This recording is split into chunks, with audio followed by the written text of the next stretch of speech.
Jangan lupa untuk subscribe YouTube channel Metro TV News dan nyalakan notifikasinya.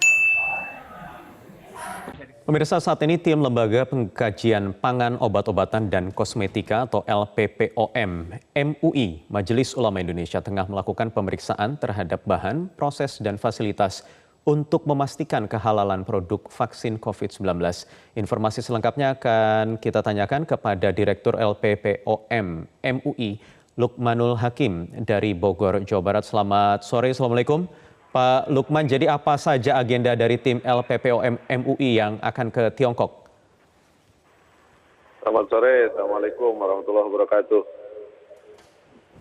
Ya, jadi agenda dari tim kami dari Majelis Ulama Indonesia yang terdiri dari LPPOM MUI dan Komisi Fatwa Majelis Ulama Indonesia itu memeriksa atau memverifikasi data-data yang dikirimkan sebelumnya kepada kami dan kemudian juga melihat proses produksi. Jadi bagaimana proses produksinya, karena ini adalah sebuah vaksin yang diproduksi yang menurut informasi awal adalah dari inaktivasi virus. Jadi mungkin kita mulai dari bagaimana isolasi virusnya, kemudian pengembangbiakannya, dari skala lab, kemudian skala master seed-nya, kemudian working seed sampai kepada production-nya. Itu yang kita periksa, media-media apa yang dipakai oleh mereka, karena ini adalah produk mikrobial, virus. Jadi media pertumbuhannya, sumber nitrogennya apa, sumber karbonnya apa, dan lain-lain itu yang memang kita sedang periksa. Apakah bahan-bahan yang digunakan untuk isolasi, untuk media pertumbuhan tadi, itu menggunakan bahan-bahan yang halal, atau justru mengandung atau tercemar dengan barang-barang yang non-halal atau haram, begitu. Oke, seberapa penting LPPOM MUI ini memandang tingkat kehalalan dari vaksin yang sedang dinanti-nantikan warga dunia ini? Ya, pertama begini, karena ini kan untuk digunakan di Indonesia yang notabene mayoritas Muslim, tentu bagi umat Islam, itu kan ada panduan di dalam berobat.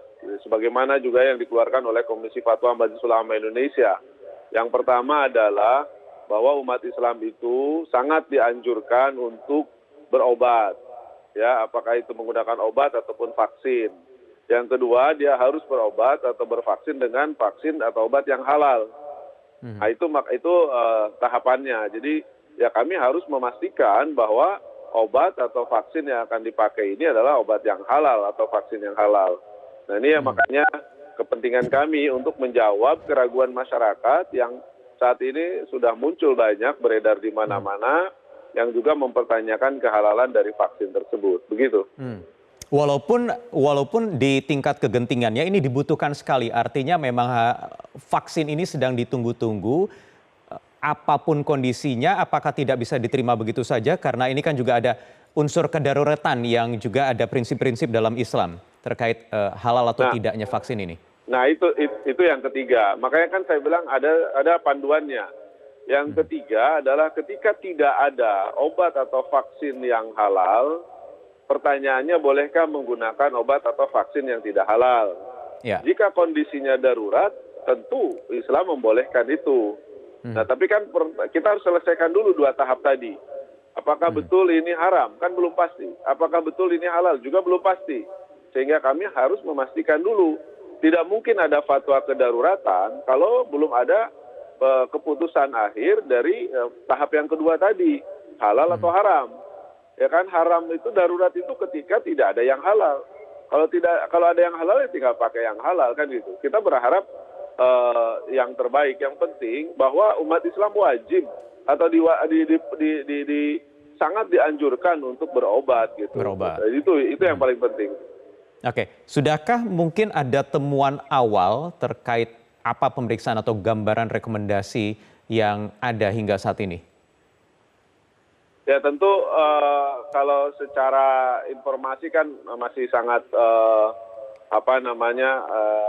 confidential ya, kami sampaikan di awal, makanya kami harus melakukan verifikasi ke sana, tapi kemungkinan secara ilmiah kan memang bisa kita baca ya, kemungkinan sumber protein, misalnya itu baik bisa dari sumber hewani, atau bisa juga dari nabati, itu sangat ada. Nah ini yang kami belum bisa menyampaikan data-data ini, dan tentu kami pun nanti pada saatnya akan menyampaikan di dalam forum yang memang yang mengizinkan, karena kan sifatnya confidentiality. Kami akan sampaikan di Komisi Fatwa Majelis Ulama Indonesia untuk mendapatkan ketetapan halalnya. Seperti itu. Baik, terima kasih Direktur LPPOM Majelis Ulama Indonesia Lukmanul Hakim sudah bergabung bersama kami di Metro TV.